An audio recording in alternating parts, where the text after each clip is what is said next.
It's the Goof again. Another short video. I know these last couple ones were pretty short. Okay. This is something I've kind of bugged. It's been bugging me since I was younger. And they still do this now and then, and it really ticks me off. And I know there's not a lot I can do about it, but I don't think there's a lot anybody can do about it. But it really does tick me off.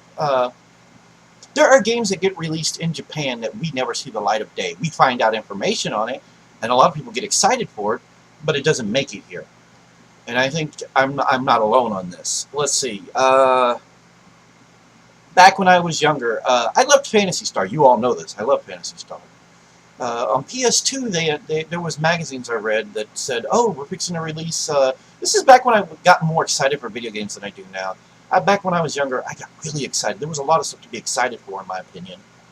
I used to love going to GameStops. At the time, it wasn't a GameStop. I think it was a Funko Land before it got bought. The U.S. branch got bought out by, you know how that went down.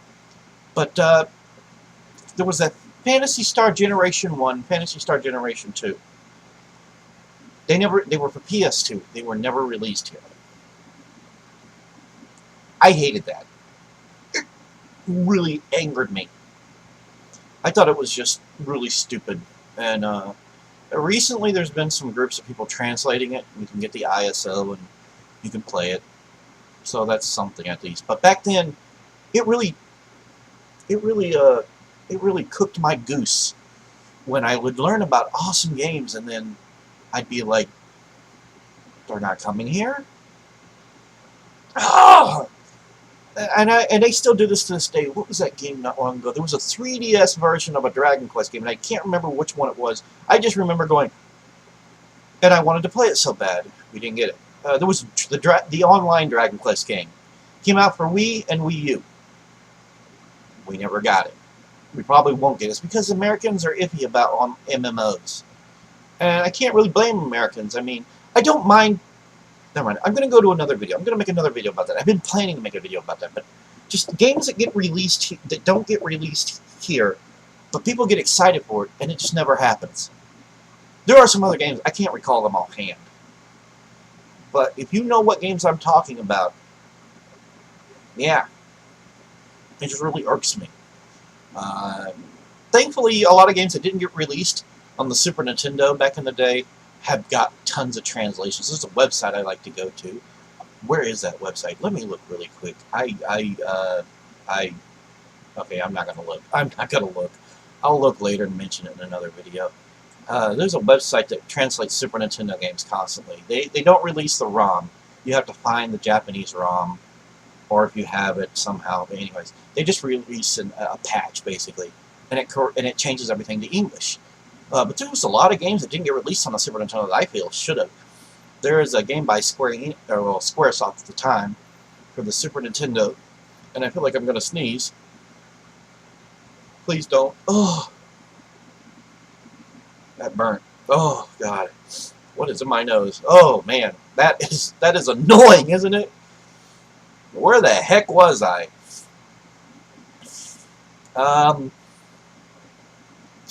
Where was I? Wow. Wow! That blows! Oh, what was I talking about? Oh god, I'm going to make people sit here waiting while I'm talking about stuff. But yeah, games not being released over here should have been released over here. Oh, on the Super Nintendo, there was an RPG released by Square in Japan that never made it here. It was called Treasure. That's what they translated it in the English translation, but it was called Treasure of Rudras, if I'm pronouncing that right. It was basically a lot like Final Fantasy. The enemies animated a bit more. It was more turn-based. They didn't have that, that. I hate that. I hate waiting for that. I like turn-based, but it didn't have that. It had great music. It had some fantastic music. It never saw the light of day on the Super Nintendo. There were several games like that. What was that other series? There was another series that they finally released a version of it over here to give it a shot. I think it was on the PS2, I could be wrong, and it blowed. And that was the Saga series. They finally released a Saga game here, and it was horrible. The ones on the Super Nintendo were pretty good, though. What was it, Romancing Saga? I think it was called Romancing Saga. Romancing Saga 1, 2, and 3. Yeah.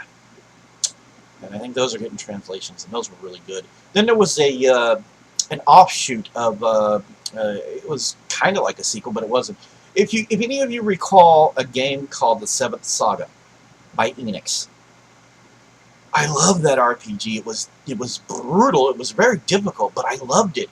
I loved the music. I loved everything about it. I love that transition where you're walking. It's above, and then it's like it just kind of moves around into something of a more three-dimensional-ish plane, and you just start fighting them and stuff. I love that game, but it had a sequel called wow, I can't even remember it. Something Ark. I think it was Ark. Wow. If anybody knows what game I'm talking about, mention it down in the comments, because I know it has. I think it has the word Ark in it, and not Ark the Lad. Nah, it was something Ark. But it was basically a sequel to Seventh Saga, which isn't even called Seventh Saga in Japan. It's called Elnard. Yeah, Elnard, if I'm pronouncing that right. But there were a lot of, this is something that still happens to this day, and it really ticks me off. And I'm really getting sick of it not having just these games. And I know why they don't do it. The American video game market is drastically different. It's always been drastically different. Back in the 16-bit era, a lot of gamers were more interested in Madden and Mortal Kombat.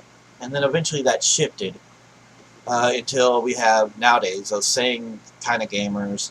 Maybe not. I still am of the opinion that a lot of the gamers nowadays that like Call of Duty weren't gamers when I was a kid.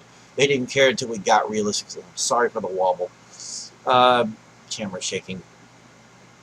And I still feel like that, but it's because we're a drastically different market. They want to make as much money as they can, and they don't want to lose out a lot. And when you're releasing a game as download only, it helps. And I think that's what we're shifting to. I would like to see translations of SNES games get put on the Virtual Console. I really would. I would love to sit at my computer and play Treasure of Rudras and the Romancing Saga games. I would love to play that. The Japanese get some awesome stuff that we never get. And since I'm more of a fan of Japanese-developed games than I am of... actually, I used to be. That's slowly dying because they've changed up the way they make games to please a broader market. So now we have, Xenosaga, Xenoblade, whatever. Xenoblade. I don't like Xenoblade. I'm sorry, it's not the kind of RPG I want to play. My kind of RPG is turn-based. It's always going to be turn-based, which is funny since I don't like Pokemon. That's turn-based. And I don't like... Well, I don't hate it, but I don't love it either. I don't really play it. But, yeah, games left out of the U.S. that are just... They stay in Japan, they stay everywhere else, and we never get the chance to play them here. I hate that. I hate that with every fiber of my being.